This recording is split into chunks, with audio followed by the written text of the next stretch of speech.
pizza every single day, and it'll take 10% of your royalties for life. Until I die.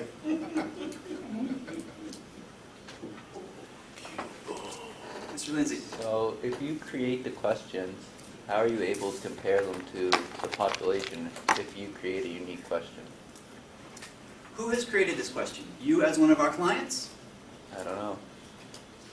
Let's take that scenario. You as our client create your own survey, which is 30 questions. Simple example.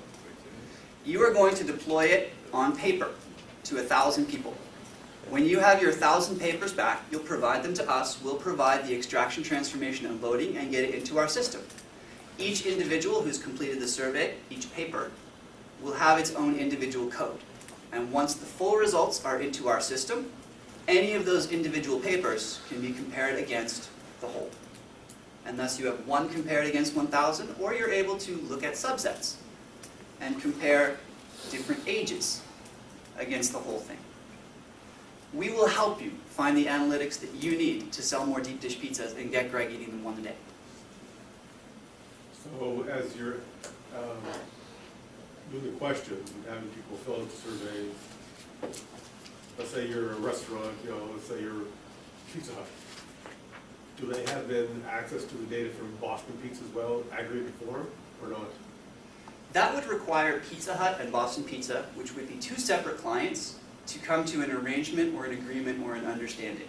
So the population then is going to be only the clients of the individual. That is correct. The population, for the purpose of any particular survey that we are dealing with, or any question set we are dealing with Curator, is curated in a very specific manner for a specific client. We take care of your data that we have so that you don't have to. Excuse me. Mr. Addison. Curator is different from app Riaz and the others are trying to create, because I don't understand what we are doing now from what you have discussed. We're talking about the BI developers app they will try to create for a support process. But this is another aspect that's confused me, like it's not relating to the previous one. It actually is. Okay, I can help you out there, Peter. Like we, sorry. Okay, like we did make mention of, what Peter did was an offshoot of the entire project, and he has actually gone further, bringing in the database guys as well as using his previous experience to take the project further. Myself and Reyes will probably have gotten to something similar to that if we're able to get the support of the other people, considering the constraints of the time we have. So this is an aspect. The issue of the survey reflects here. We all started from the same point, and when it got to the point of survey, he decided to bring in some other input, which actually changed the signature of exactly where it's going. And they brought it into the issue of, if you remember the BDC, BDC brought out about bringing out solution into the food industry using data. And I think Peter has actually gone towards that direction as quickly as he can to actually find a way around it. The question that you would realistically get asked in a business if you're actually presenting it, is this actually doable right now?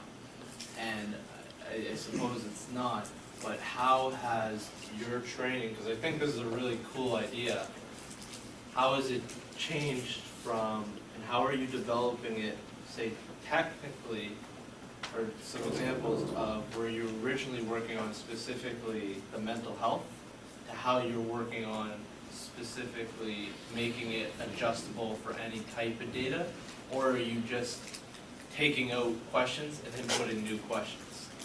Is it just that simple of a concept of what you guys are doing?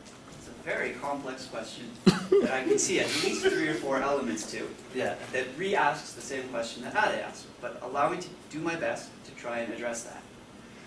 We had a couple of pivots as we moved through this project, and this is the final sprint out of our last pivot.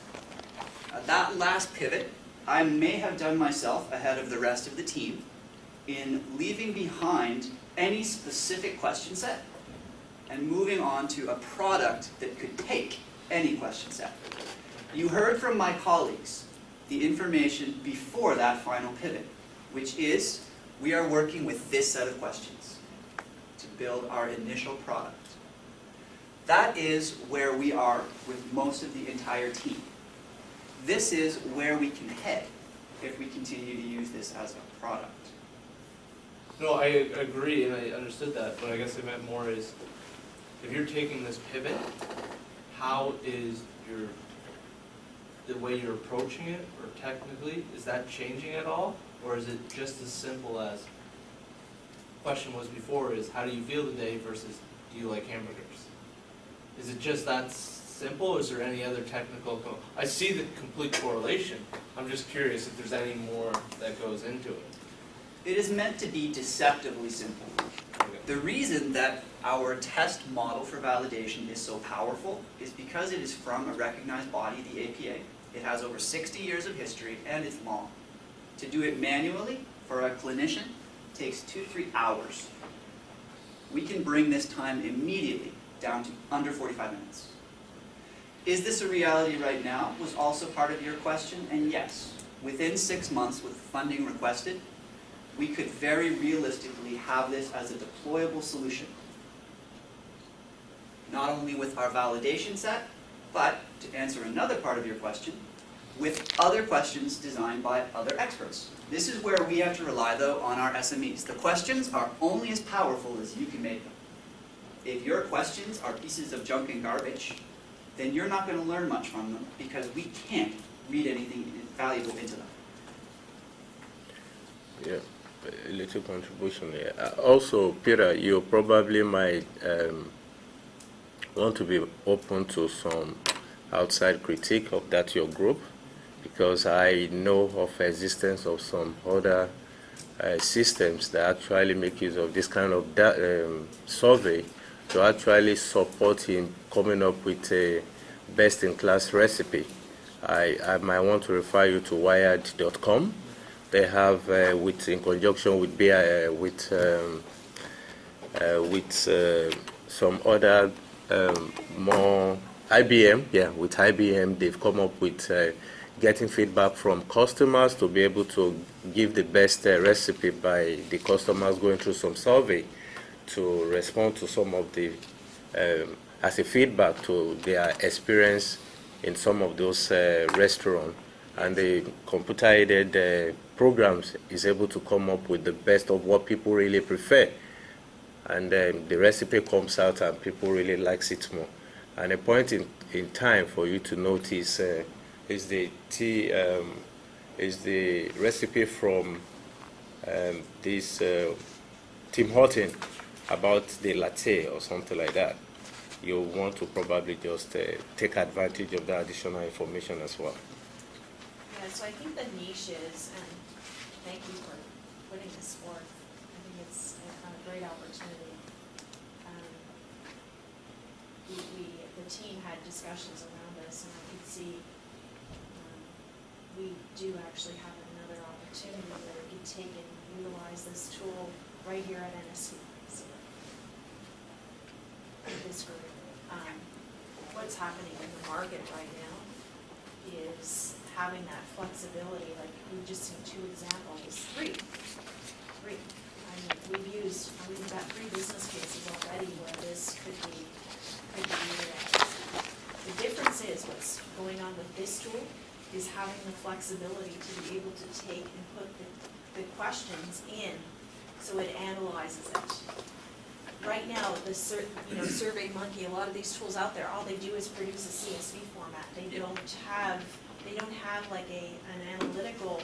They do have some, but it doesn't actually do anything with the questions. It does it with. Yeah, it does analyze the questions that you're asking it to do. Dragon Ironberg, you're getting into a phase 3 edition that we're hoping to include in this in Curator, where you as the client can create the questions, but your audience never even needs to know that they're being asked. Yeah. An example of this related to AlphaDocs, is that if Alpha Dogs wants to know how often someone logs in, they can ask the question, how often does someone log in? And have it as a Curator question. That Curator question, every time there is that action of logging in, creates a value that can be analyzed. So the questions, the creation of the questions is where the real power lies.